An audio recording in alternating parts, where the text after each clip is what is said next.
Actually, you really tried it with your friend. Talking about the pretty young thing. What's up, dolls? Welcome back to my channel. Y'all already know. Y'all ready to talk about it? I heard that. No beep. We finally changed the smoke detector, so no more beep, beep, beep. Ever talk about it? Because this was just team too much. Team thirst. The thirst was real this episode, okay? So we're just gonna get into it. Real Housewives of Potomac, episode 12, mic drop, perfect title, because the looks that these people were giving tonight, I would drop my mic too. But we're just gonna get into that later. We got Karen and Ray checking out the venue for the live show, the variety show, the time with the Grand Dame. Karen saying that she learned how to crawl before she walked because, you know, the whole situation with Giselle and Robin. Karen saying that she learned how to crawl before she walked. You know, the whole situation with Robin and Giselle in the live show, how it was pretty much a disaster. So Karen's like, we're not having that. So we got her, Ray, and Matt. They're doing a rundown on the show. Ray's trying to figure out, like, is this Tinder show or is this a Grindr show? Like, what's going on? Didn't we find Michael on Tinder, Grindr, whatever? Karen's like, oh yeah, your wife said that. That was my shade towards Michael. So after, you know, they run down the show with the Grand Dame, we get to Mia's house. Mia trying to get her kids to go to bed. The kids don't want to go to sleep. Then Jack pops up to do damage control. Pretty much, the whole scene was just, it was cringy to me. Like, I just I didn't feel comfortable. The whole scene with Mia and Jack, when Jack shows up to do damage control, that was just cringy to watch, honestly. It's like, we got Jacqueline sitting next to Gordon. Why isn't Mia sitting next to her husband? It's just, they're just weird. We find out that Jack is just like a sister wife to Mia and Gordon without the benefits. We also find out that Gordon put a down payment on woo, child. We find out that Gordon put a down payment on Jacqueline's car.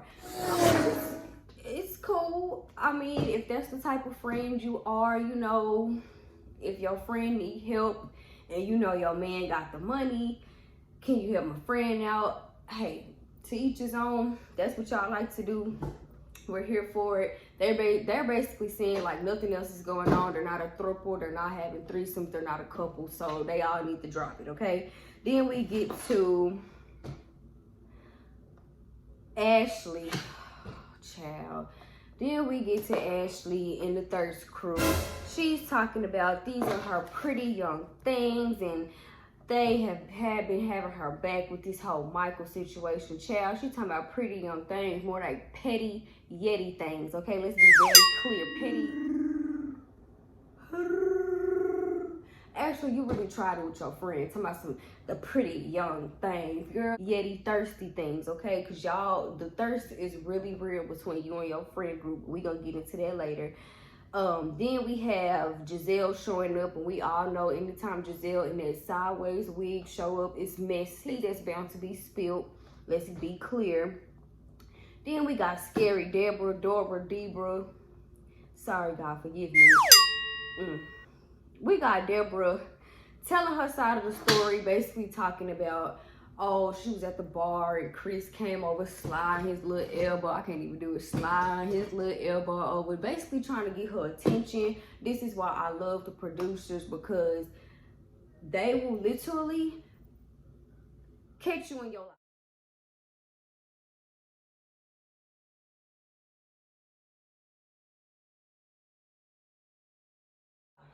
And that's exactly what you did. The fact that y'all really sat up here on this show and even perpetuated all of this, like y'all know y'all was not being recorded. But I digress. They get to the clip where Dora. She's at the bar. Chris is on this side in his phone, minding his business, not paying her any attention, okay? Then we see Deborah pursue Chris into a conversation. Thank you. Deborah, Chris, nice to meet you. Pleasure. Oh, yeah, how much? A lot of Chris's. Yes, yeah, it's very common, you know. She's talking about, hi, oh, I like pink. Hi, I'm Deborah. What's your name? Then that's how we get the whole, my name is Chris, my husband's name is Chris. Kyra, you don't have kids yet, so you cannot talk about these folks. After she explains the whole little flirting situation with what Chris supposedly did, then she wants to say that Happy Eddie came over trying to engage with her. Like, girl, are you that, like, is your self-esteem that low? Like, you have that light-skin privilege where you think just because you're light-skinned, you're automatically a bad. And I'm sorry to break the news to you, but you're kind of hurt. You're super hurt. For real. Then we get Ashley talking about, well, should I tell Wendy this? Like, should I even bring this up to her? Y'all are so miserable. And then Deborah, the fact that you're married, why do you think that's okay? We're going to get into that later, child. We're going to get into that later. Then we get to Wendy and her beautiful family. You know, she comes downstairs. They got the boys eating donuts. You know, Eddie lying to her, talking about, oh, I got you a donut. You know how men do. They forget about us sometimes, whatever. Stuff happens. Then they cut to a scene where Wendy and Ashley are at the table talking pretty much about the whole situation that happened with Deborah and Eddie. So Ashley's like, I don't know if I should tell you this or not. Like, it's just something so serious. Like, Eddie went over and grabbed her butt. Only thing she said was he was super smiley. You mean to tell me I got in my car, I got real dressed up, nice makeup, feet hurt, laid down, okay, just to tell me that my husband was super smiley? Like, did you really think about this before that came out your mouth? Clearly you didn't, because you sound and look like a fool. Moving on, Eddie's like, dang, because I'm smiley, happy Eddie. Eddie, keep your mouth closed, because clearly you're flirting with the girls, okay? Even Eddie like, dang, I smell like the dog, so am I flirting with the dog? I'm smelling at my daughter, so am I flirting with my daughter? I love the fact that they sat there and laughed about it. They did not even engage in that bull, because it's like, come on, bro. Let's be real. We're gonna get into that later. Wendy was like, yeah, he's happy because look at me. I mean, purr. Don't try it, Ashley, just because your marriage is down the drain. Now you want everybody else to just be miserable, which you know. How about you just tell your own business, okay? But we gonna, like I said, there's another time. So now we have Mia, Robin, and Giselle meeting up for lunch. They're talking about how the boys are getting older. You know, they balls are dropping, the testosterone. I can't say it, but y'all know what I'm talking about. It's finally kicking in. Then Giselle, of course, couldn't wait to tell that Karen told all her business. And Mia's just like, I'm not telling Karen anything else. And it's so crazy how Karen's out here telling my business, but I'm not telling her business and why she's really mad at Sharice. And I really wish she would have told Giselle, because I kind of want to know too, what is the beef between them, because I have no idea. But Mia's like, you know what, I'm not even doing it. I'm not telling you nothing. Kudos to you, Mia, because yeah, don't tell them nothing else. They're going to be trying to investigate for 3,000 years. Then we get to Karen arriving to the live show. She's talking about how she needs to make sure everything is perfect because she don't want no mess like the Reasonable Shady, okay? Then they cut to a clip where she's saying that she calls her little fans the Ladams, okay? Robin thinks that's super funny, okay? And Karen's like, well, what do you have? Do you have La Robbins? Do you have La Bellish? Do you have the Dixons? No, you don't, so don't hate on her, period. Then we get to Giselle showing up. Now, I don't know who mistaked Giselle for Karen, but I was here for it. I thought it was so funny. Giselle's like, I'm not Karen, girl. Clearly you are, because they thought you were her. We got Mia and Jack showing up, okay? Then we have Eddie and we have Ashley and the Thirst Crew coming through the door. Giselle's super happy because now she knows the mess is finna start. Ashley's not gonna let this go. We get to Candace's house and Mama Dot. Candace is at the table eating because she don't know if it's gonna be food there. She don't know if the food gonna be good. I know that's right. Because when you hungry, you ain't got time to be wondering if the food gonna be good, if who gonna be there, and what type of food they gonna have. No, I'ma just eat here. I ain't got time. So Mama Dot and Candace, they finally walk out the door. We get back to Karen. She still wants to make sure everything's perfect, make sure the mic's working, the host knows her name. She don't want no screw ups. Okay, and at this point the venue's getting kind of packed, so everybody's trying to figure out where it's Karen. We got the ladies ordering food at the table. Then they cut to a clip where Mia and Karen, you know, they all rubbing their boobies against each other, and I guess Sharice thought she would be funny and try to put that in the group chat to mess with Karen, and Karen paid her dust as she should. You know, I really love the fact that Karen and Candace, they are not allowing nobody to play with them. Like, if I don't like you, you're not getting no camera time from me. I love that. I really wish Robin and Wendy would have did that last season when they brought up all the rumors with Eddie. Like, girl, you ain't gotta pay attention to that. And they would have got, that story would have died down, and they would have got no more camera time. Be clear. Okay. Oh yeah. So Sharice, you know, she sends that little message talking about some look at the Grand Dame. Karen's not giving her any attention. Candace finally shows up. Ashley starts talking to Mia about, you know, what Karen told her. She's still trying to get Jacqueline's coochie facts, okay? She wants Jacqueline's my chart results, okay? Because they want to know who's looking at who's coochie. None of y'all business. Then we finally have Robin showing up, okay? And Robin couldn't wait to tell Candace that that's Deborah who was talking about Chris was grabbing on her. And Robin's basically, and Candace's like, oh, that's the girl? And her and Robin basically on the same page, like, I do not acknowledge Sesame Street characters. They are make-believe. They belong at Sesame Street. Next.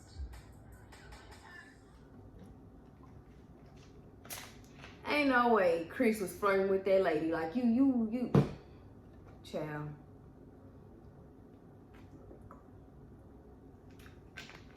Child, please.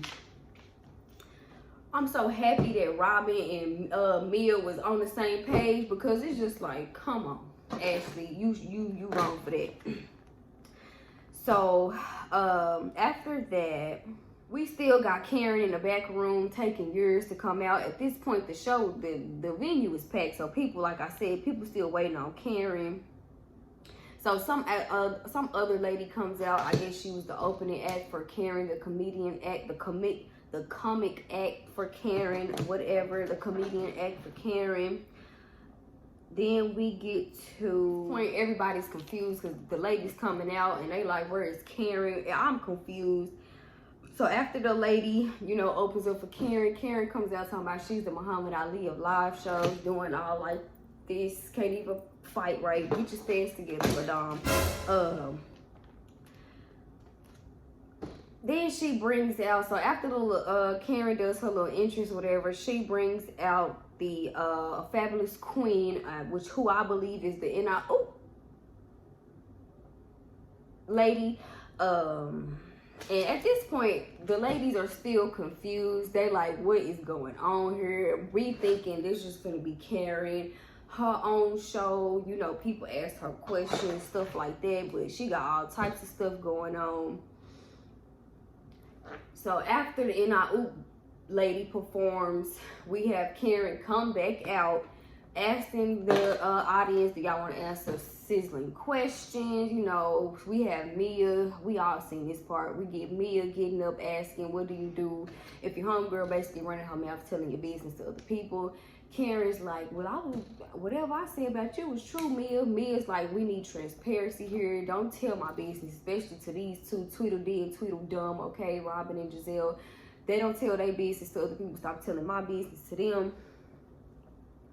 Cut to Karen's commentary talking about some builder puss. And go ahead and complete your Build the Puss project and leave me alone in my shell. I have a lot to say. I don't know what that was, but I'm here for it. Karen always saying some crazy things, just like sing. Like, where did you get that from? But then we get to Giselle basically telling Karen, like, we get to Giselle's commentary basically saying, like, you know, Karen always thought she was that girl, but clearly she thinks her presence is way too important for people to really come to a show just to see her. Don't hate Giselle, okay? Let's be clear. Then Ashley ghost producing, introducing Scary to Candace, okay?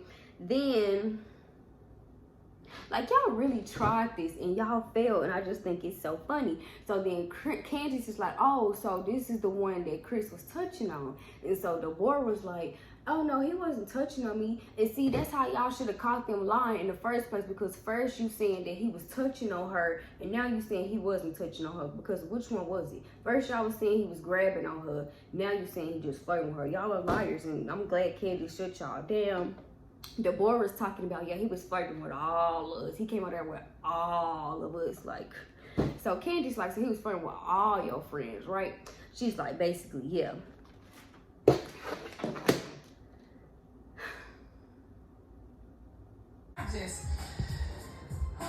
I'm so tired, child. I'm so tired. I'm really tired. After Deborah was basically saying, like, Chris was flirting with all her friends, with all Ashley's friends, Mia looked at Candace and Wendy like, now. Candace, right, on a scale, I would put them at like 8+. Deborah, I like her, but she's like maybe 4.5. Yeah, okay, yeah. I mean, she's cute, but she's not that cute. Hold on. Even Mia and Robin, like, they even know this is fugazi. Mia's commentary, I'm here for it. I don't like Mia, but when she's being honest, she will be honest, and I love that. She's basically saying, like, Wendy and Candace, they're 8. Deborah, you're 4. So it's not, the math ain't mathing, boo. I'm sorry. Then they bring back out Jasmine. That's the name of the lady, Jasmine. They bring her out. She does her number. At this point, we all thinking the show is over, because wasn't nobody performing and nothing. Because that's when we cut back to, that's when they cut to Deborah and them. So the lady comes back out, and now the show is finally over. After everybody did their little 2-step and everything, the show is finally over. We have Ashley drooling over this drama with her friend that they all made up before they got there. Oh, so Candace, you're not gonna talk to my friend. My friend wants to talk to you. Candace is like, no, girl. She's like, really? So you're just gonna dismiss her like you did Jack? And Jack's like, now how did I get into this? Then we get Deborah trying to get extra camera time, leaning over them ears, all in Candace's face. Damn near gave me a heart attack. God forgive me. Talking about, so you don't want to do a one-on-one with me? No, ma'am. You get no camera time. You're not gonna get no fame off me or my man's name, period. And I loved how Candace said, no, ma'am. No, ma'am. You get nothing from her. Dust to all of y'all. And you know what? That was pretty much the episode. That was pretty much the whole episode. Like, and you know what's so crazy, y'all? Deborah is married. You have the nerve to be a married woman. And I did some research. She said she's been married for about a good 8-9 years now. So how would you feel if another woman did that to you? Ashley, you're so desperate to break up marriages because your marriage is failed.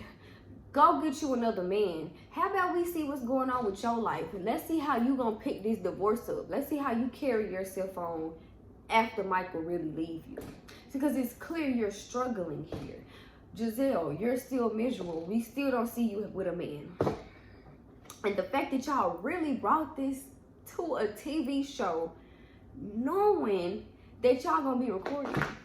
Y'all are that delusional. What y'all thought this was gonna go under the radar. Y'all thought y'all wasn't gonna be seen. Baby, production sees everything. When you in the bathroom, when you're doing the goosey goo, they see everything. Y'all cannot get away with nothing. Like, come on. I cannot wait for the reunion. Oh, sorry, y'all. Y'all let me know what y'all think gonna happen in the reunion. I can't wait to see their faces. I can't wait to see Ashley's face. I can't wait to see Mia's face. I can't wait to see Deborah's face, because you tried it. And then Deborah get on Instagram talking about the truth is the truth. I tells the truth.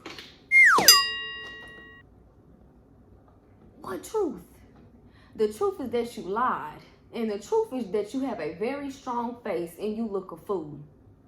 Your husband, Your